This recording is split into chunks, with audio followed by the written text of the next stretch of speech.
Hi, and welcome back to the HE Enable podcast. This is the show all about sharing our experiences of disability, neurodivergence, and long term health conditions in UK higher education. I'm Kath, and this week I am joined by Eden.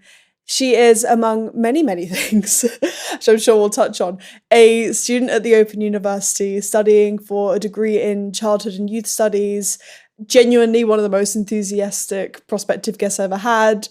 We've waited, I think, about 6 months to record this episode, and you've just finished your first year, and it is just boundless enthusiasm. As I am alluding to, Eden is one of the busiest and most enthusiastic guests I've had on this show for a while. I think you're tied maybe with Danilo, who was just doing about 20 to 60 societies at UCL. I have some incredible guests. So yeah, we've waited a while. I'm so happy we get to start recording now, Eden. We're going to get right to it. Let's get started. Hello, welcome to the show. Thank you so much. I'm so excited. That was a great intro of me. I love it. Appreciate it. Yeah, oh no, I love how how palpable your excitement is. Like, you can even tell an email, it's like, oh, this podcast, this is really, really cool. And then I have guidance documents that I go through so people are prepared. And it's like, send me a photo for social, send me this. Like 3 weeks earlier, I've got a photo. I'm like, I'm not used to this. Like, she's on it for once. You seem on it, so on it to me. And obviously, sometimes we feel like we're not on it and we are, or sometimes we're good at putting up illusions. But from my perception, it's been incredible. If I don't do it right away, it won't be done. So it's like, go. Yeah, that's a mood, to be fair.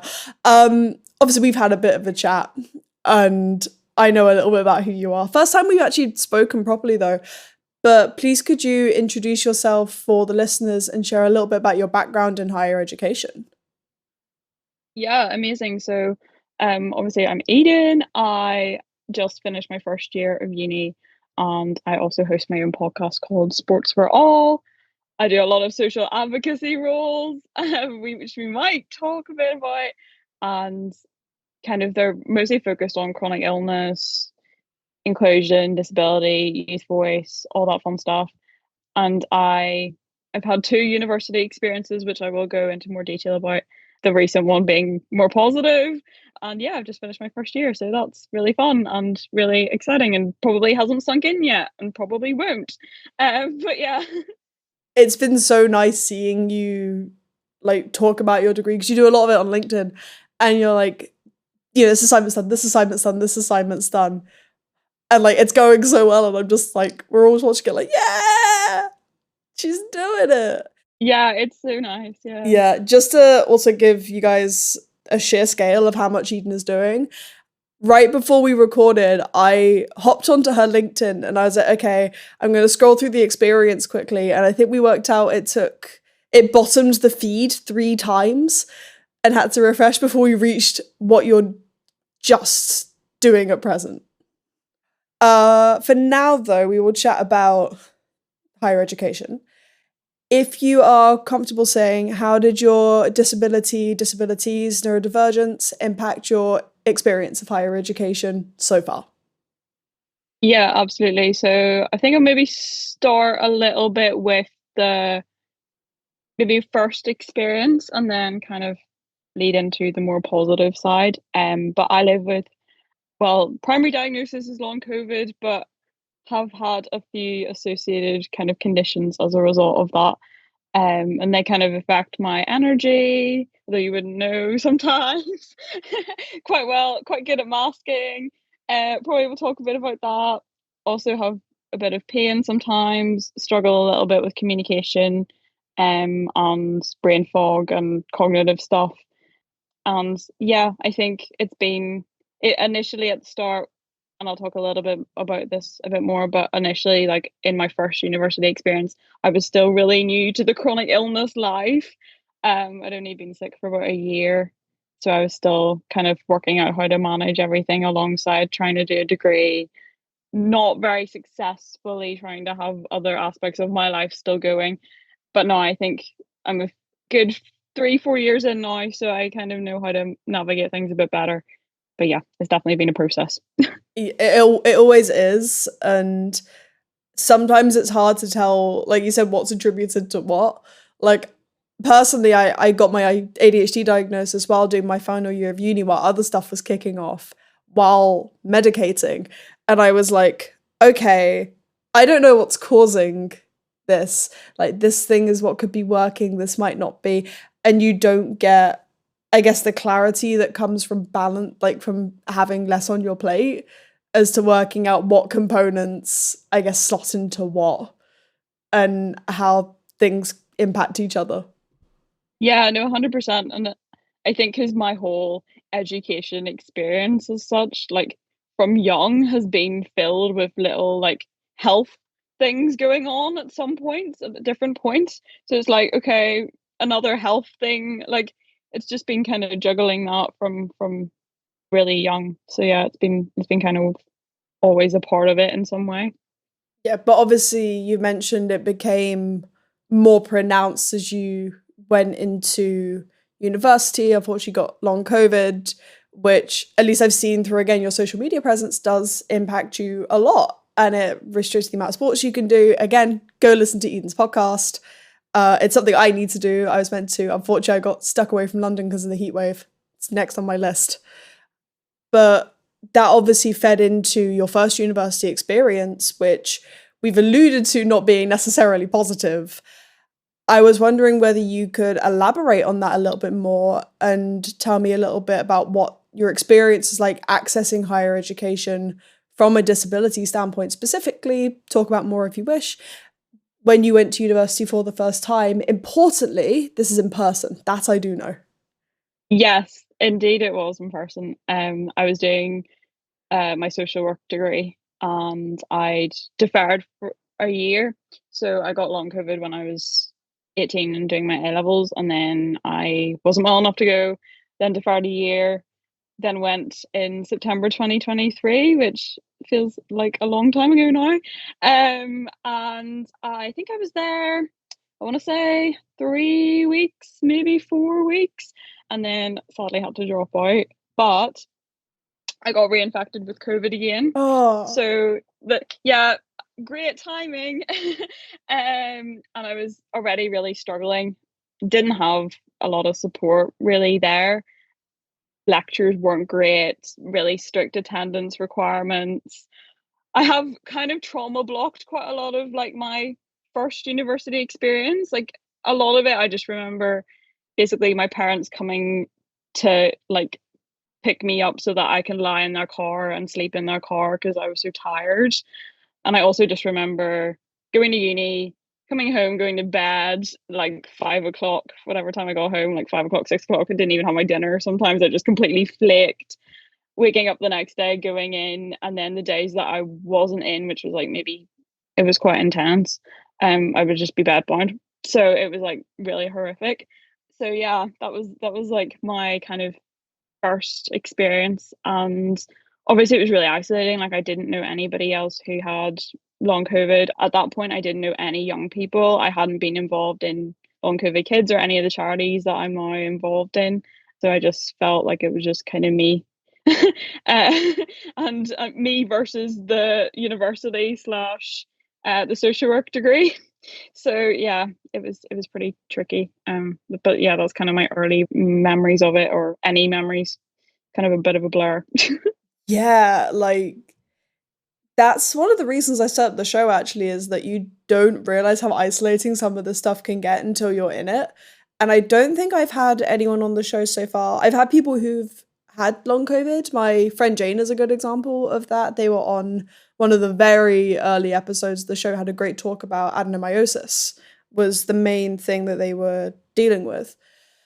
But I've never had it where someone's primary diagnosis is long COVID. And actually, something that's just come up in my head, maybe it's because I've been doing keynotes and stuff, I've got DSA in my head.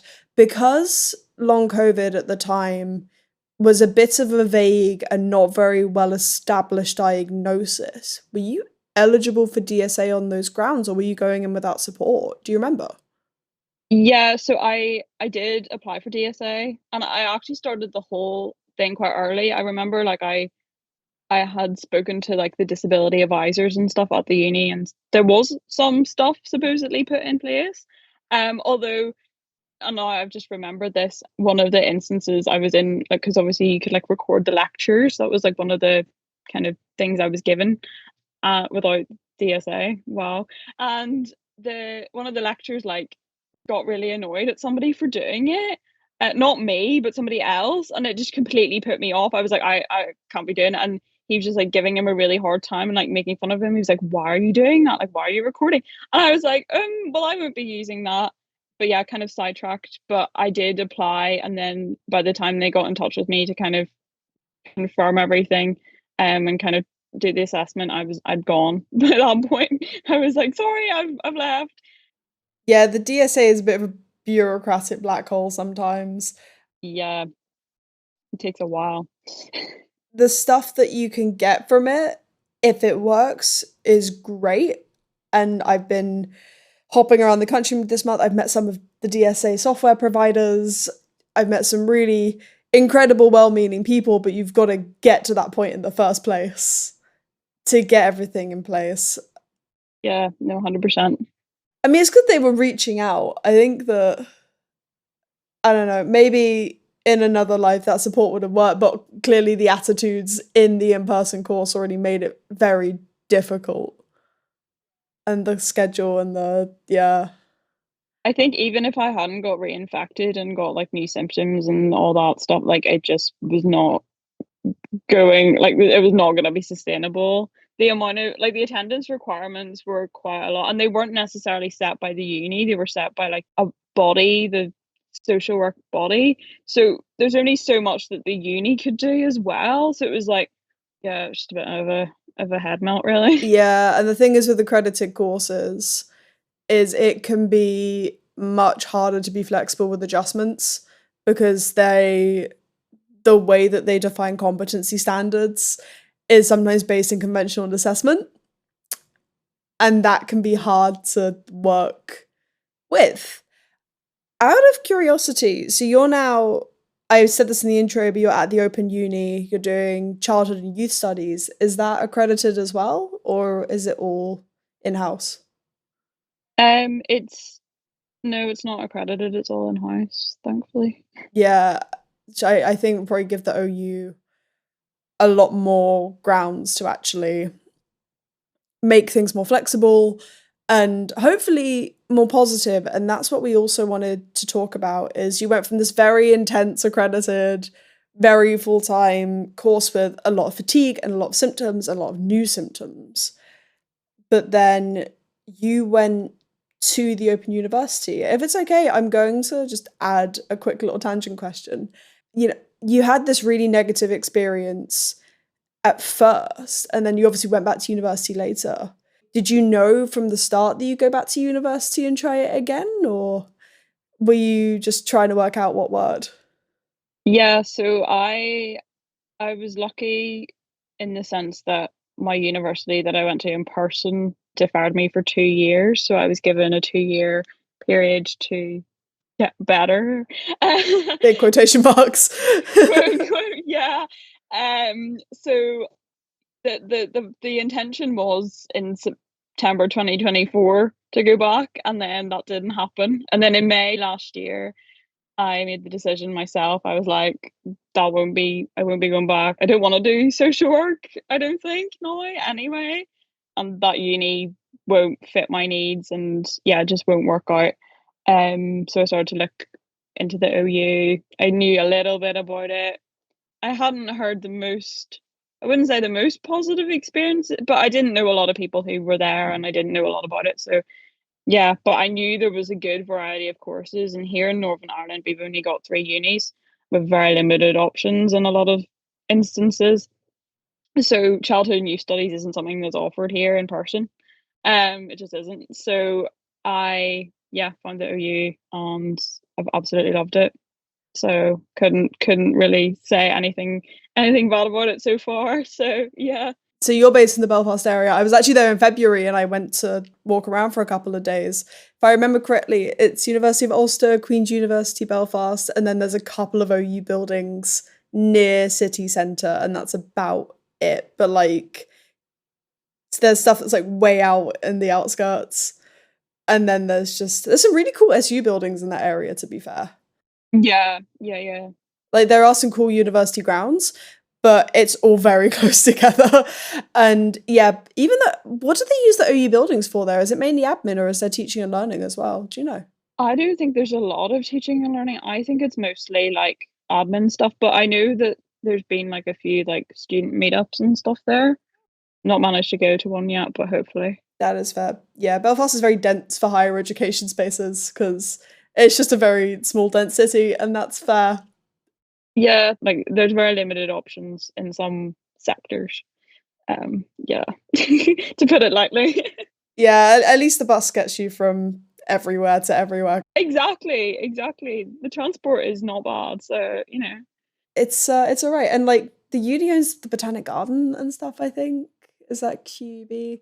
It's quite nice. Yeah, it's a nice atmosphere, especially in the autumn as well. Like it's just nice. I don't know. It's giving Gilmore Girls a wee bit. It is, yeah. I mean, it's also not your uni, so it's just like I was there, like, oh my god, a point we can relate to. I went to Belfast recently.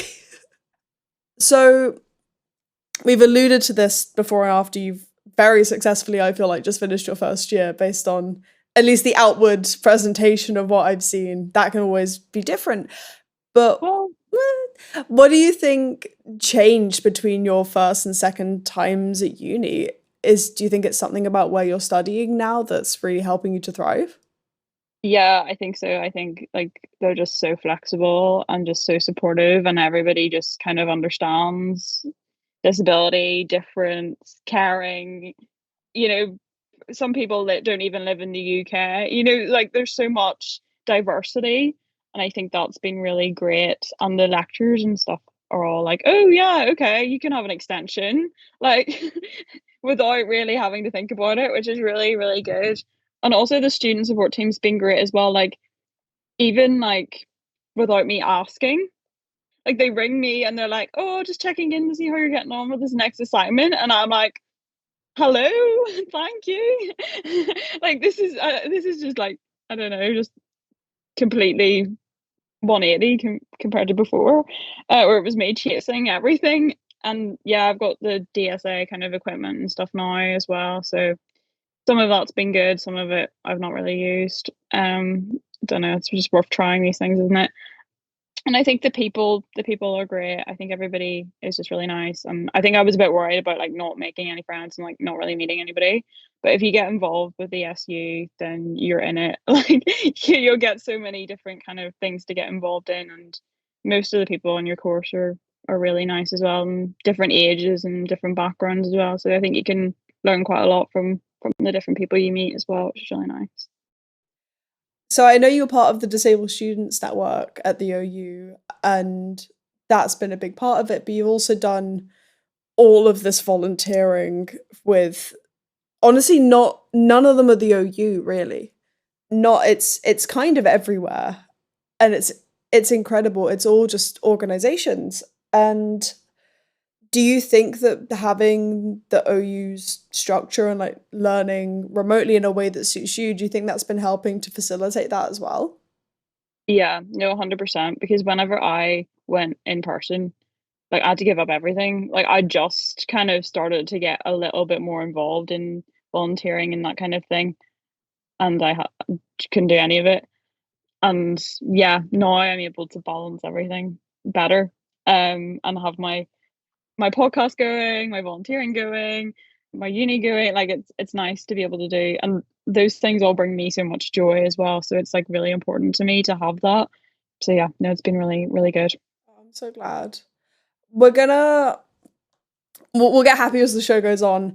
I do want to ask because obviously going to uni as a disabled student, even if all of the support works out, can still be a challenging experience. And I was wondering either anything you haven't touched on already relating to first time at uni or presently, did you or are you currently encountering any obstacles relating to your time at uni? Have you managed to overcome them? And if so, how? Yeah, I think. I've touched on quite a lot about the first experience. Like there wasn't, it was just, yeah, just from what I remember of it. I've completely blocked that mostly out of my brain, which is maybe a good thing. I just think of it and I'm like, oh gosh. I think the challenge is now, I think, is still kind of balancing everything. I do a lot of juggling, as we've kind of talked about. And we'll talk about, yeah. Yeah, we'll talk about more. Yeah, and that is like not easy with fatigue and not easy with pain, and obviously not easy when you've got assignments, two assignments due in like a week apart, which is always great. So I think that's been really tricky to kind of balance pacing and that kind of thing. But I've been quite lucky in most other kind of areas. I will say that that was one of the reasons. So you came to me very enthusiastically, and it was like, I want to come on the show about higher education. I've had this one negative experience at another uni. I'm 1 week into my current degree. And I was just like, okay, I'm really glad and I do want you on the show. But we're going to hold our horses for 6 months because We'll see how we get we'll on. see Yeah. see how we can get on. Because and then we'll do it based on that. So today was the day I was supposed to message you. Clearly, we were still a bit too enthusiastic, and I'm loving it. But it also, one thing that I was worried about is that I was seeing all this and the juggling, and I was like, is she gonna overcommit? I don't Is she want gonna to. manage it? Yeah, because Yeah. I did it too. I did so much, and then like it's not until you I don't think you even realize it's happening, and then you get to a point and you're like, oh dear. I used to have like this big dry erase and I'd write everything I have on. It's like a big dry erase calendar. And then sometimes like when I could feel that becoming overwhelming, I'd realized I'd overcommitted. But it's not until those little moments where you realize, and I was like, I don't want to be the straw that breaks the camel's back. But it sounds like you're managing. It's still a challenge and there's extra layers, but it sounds all right. Yeah, it's relatively weighed up. I think I've got a bit better at being really clear about saying no. Hmm. Like, definitely not easy, but like when it's busier in uni, for example, I know to have less. And then maybe push myself a little bit more when there's not.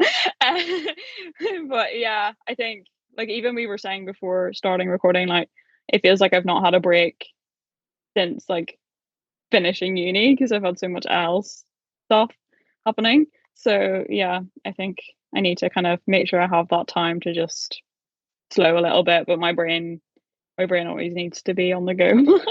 I found that reading like very digestible fiction, puzzle books, and some crafts, I maybe do a craft exchange with someone because if you have a commitment to do the relaxing thing, maybe that's what your brain. Maybe we need to do a craft exchange.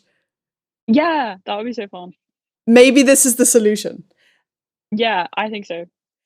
But also, again, I was saying that these are all organizations and focus groups and boards and community managing and some administration, and there's no fixed path on everything that you're doing. It's so hard to pin down. You're going to have the most work experience out of any new graduate I've ever seen. It's incredible. Do you have any other, like, maybe not tips and tricks, but just things that you do to help you manage all of your passions alongside your studies? Because I guess it's really hard when you have this thing that sustains you, but also it's the thing that exhausts you. And then there's the thing that you also love and you need to do. Any other things about managing that? Like, Yeah, it's not easy. I think like that kind of no word can come into it quite a bit. I think over the like since starting uni and stuff, I've been like, actually, guys, I can't do this right now. Like I need to, it's uni and health are the two at this moment in time. Like this other stuff will be there. And I think as somebody who's quite a bit of an overachiever sometimes. Yeah, I like to have everything, making sure everything's still going. And I think a part of that comes from before, having to kind of give stuff up and yeah, having huge parts of my identity. But I think just saying no, sticking to it, not feeling the guilt, which is again super, super hard. I feel it a lot, especially when it's my friends who I do some of this stuff with now, and I feel like I let people down, and then I might eat in like, don't be silly, you actually like need to sleep all day, like you can't be doing all of this. But yeah, it's definitely a lot of pacing, a lot of saying no to things, and a lot of Apple Calendar. Okay, maybe we're not doing that today. Let's just delete that big block out of your calendar and just close the iPad and go to bed. uh, yeah, Yeah, I get that at some point you're like, oh, okay. Am I actually going to get the work done, or am I going to fight my executive functioning for 3 hours, get nothing done, and then yeah, go to sleep disappointed? literally, literally, yeah, It's one of those experiences where if I speak to someone who's like undiagnosed neurodivergent, they're like, oh my God, how are you in my head? And it's like, this is a common experience, my friend. You might just need a referral. I'm sorry. I'm sorry to break it to you this way. literally. It's No, one of those honestly, that is like high key, one of those things. Like, oh my God, how did you know? It's like, well, I have an ADHD diagnosis. yeah. No, I do get that. So, obviously, we've spoken a lot today about like long COVID, this known as this like really, it's a really terrible thing. I had COVID twice. I don't know whether I got anything from that or from other bits. This next question I ask all of my guests, and it's mainly when I ask neurodivergent guests and I get these really interesting answers. But it's one I like to ask all my guests because I have people who aren't just neurodivergent, it's not their primary diagnosis, or they're not neurodivergent at all, and I hear the most interesting things. So yeah, no is a valid answer, but also answer however you see fit. Have you experienced any instances of your disabilities, neurodivergence proving helpful in a higher education setting? Um, I wouldn't necessarily, maybe not helpful, but I think it's made me more like aware of kind of other people's challenges and how to maybe support them. I know like I've talked a little bit about how many kind of different people are at the OU and different backgrounds and different like abilities, disabilities, and I think it's made me kind of, as well in my advocacy and stuff, kind of making things a bit more accessible for people and how I can kind of do that in my day-to-day life.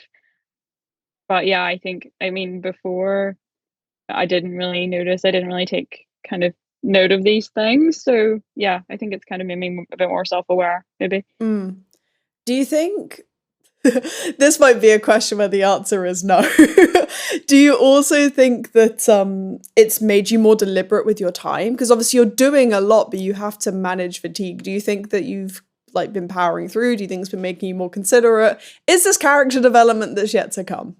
Yeah, maybe it's in the process of uh, I think maybe it's made me this sounds like so like, oh, she's saying that, but it's made me slow down, but it doesn't sound like I slow down, but it before I got sick, like I was very academically driven, taekwondo driven. My brain was going, but my body was probably going more. But now it's the other way around. So yeah, I think it's kind of slowed me down a little bit and made me, yeah, like you said, like a bit more kind of prioritizing what is important to me at what point. And yeah, it's just given me more opportunities, I think, than if I just gone to do a social work degree. I wonder if it's just made you like intentionally fast. Like not in an optimizing kind of way, but you can't put all of your energy into everything. So you're being very, very picky and you're allowing time for some like the rest that you can, but also your calendar is chock a block. Like it's completely full. Yeah, yeah, 100%. Intentionally fast. I feel like something to put on a shirt. That's really good. Yeah, I love that. It's a new bio cooking at the moment. Yeah, 100%. I'm having a drink of water. I'm so grateful I didn't record this in the heat wave.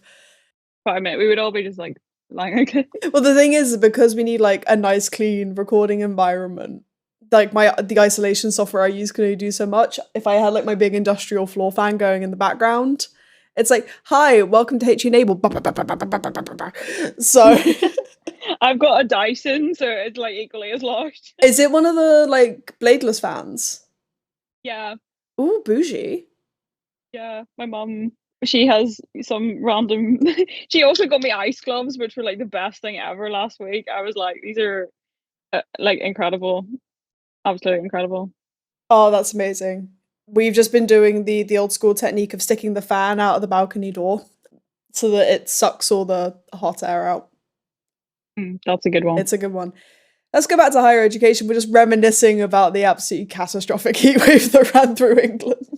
Yeah, that was quite an experience last week. Yeah, it's one of those things where no matter how hard you try, you can't avoid it in a conversation. No, Like, you have all these people just chatting about the weather, and then, we'll complain when it's too cold, we'll complain when it's too hot, we'll complain when it's just right.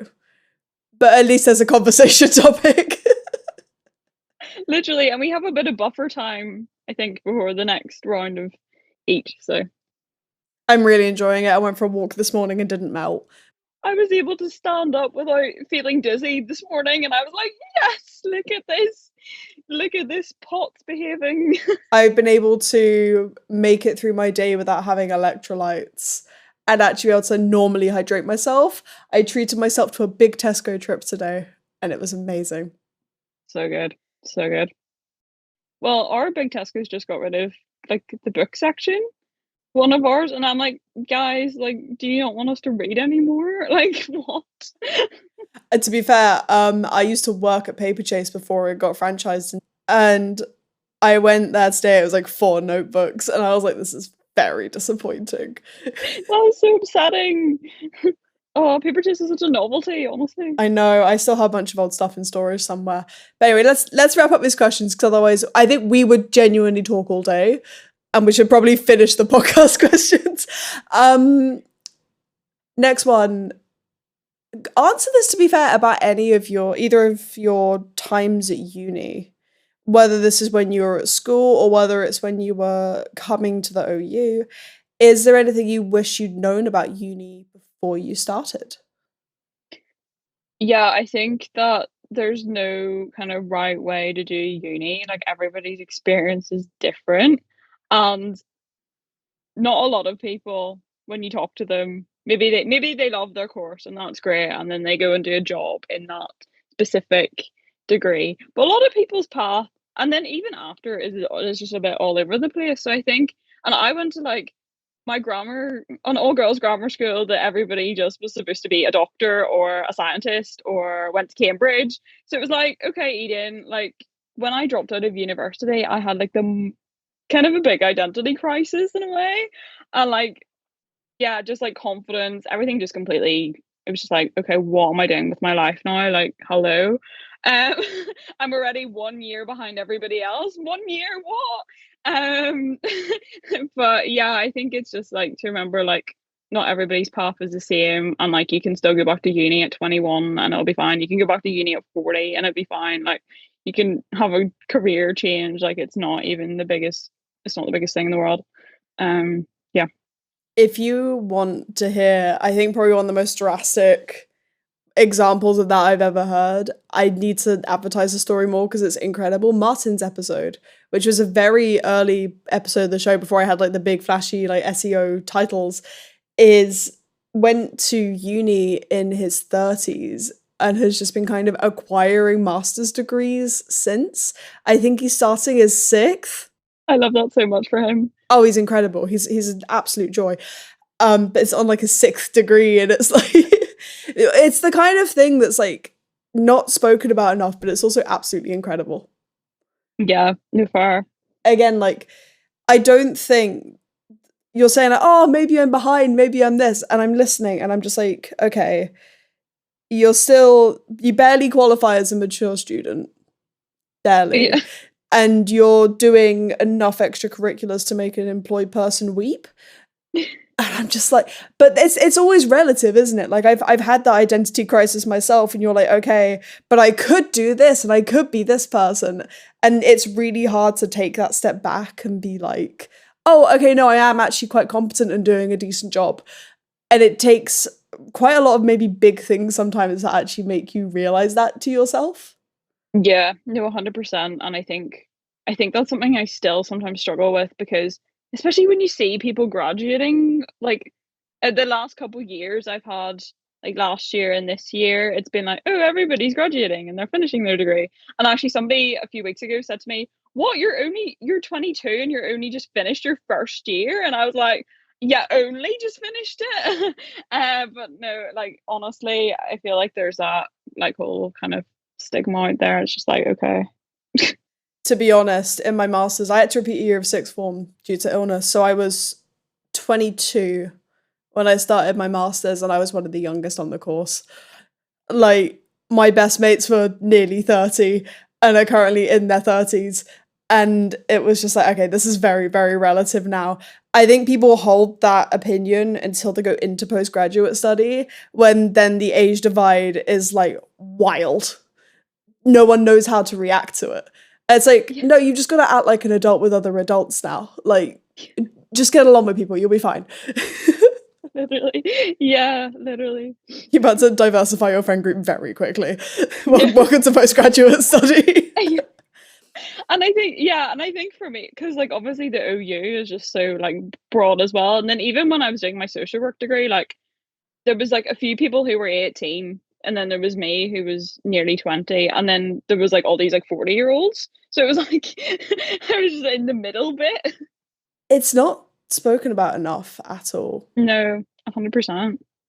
Because also, I interview a lot of guests, and they're like, oh, yeah, I wasn't diagnosed until like my late 20s or my 30s. And then I realized that my life didn't have to be so hard. And then I went to uni.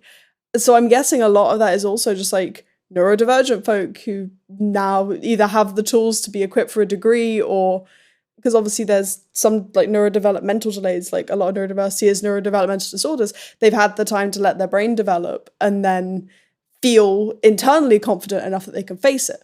There's so many different reasons, and I think we also forget how intertwined it is with like disability narratives and neurodiversity narratives as well. 100%. Like, I look at how developed my brain was when I was 19. I'm like, how did I manage the first year of a degree?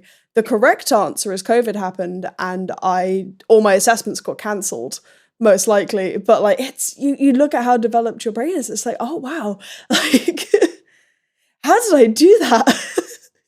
No, yeah, no, literally. Yeah, but it's such a different thing. And I guess on that, and if we think about the next question, how do you think we can continue to improve the experience of higher education as both individuals and society? I'm excited to ask you this question because I know of how much volunteering you do, and it probably means that you have some opinions on these things that you have to voice. Yeah, no, 100%. I think giving the students and like in my groups, obviously, it's not like most of the time it's not like students, but giving people the opportunity to share their perspectives, share their opinions, share what's working, share what's not working. Having that voice is just so important. And actually listening to it and taking action, because you can listen to it and you can just be like, okay, that's fine. They just told me all that stuff, and we're not going to do anything with it. We're not going to use it to improve things. But actually, like taking it on board is so important. I think also just more consistency across different universities in terms of levels of support. Like there's so many just big gaps, not even just in universities, but in schools as well. Like in certain areas, there's more access to things than others. I know as well from a sporting perspective as well, but that's a whole different other conversation. It's like Northern Ireland disability sport can be so much better. If you don't have a wheelchair, you're not disabled. Anyway, that's a whole different other thing. I'll tell you what, we've got a little bit of time, and you've alluded to it already. So I was going to ask, as I may as well. Do you want to just speak a little bit about Sports for All and the current podcast work you're doing as well? Because I know it also feeds into your disability work, and it's kind of an everything podcast. It's very everything sporty. It's very interesting.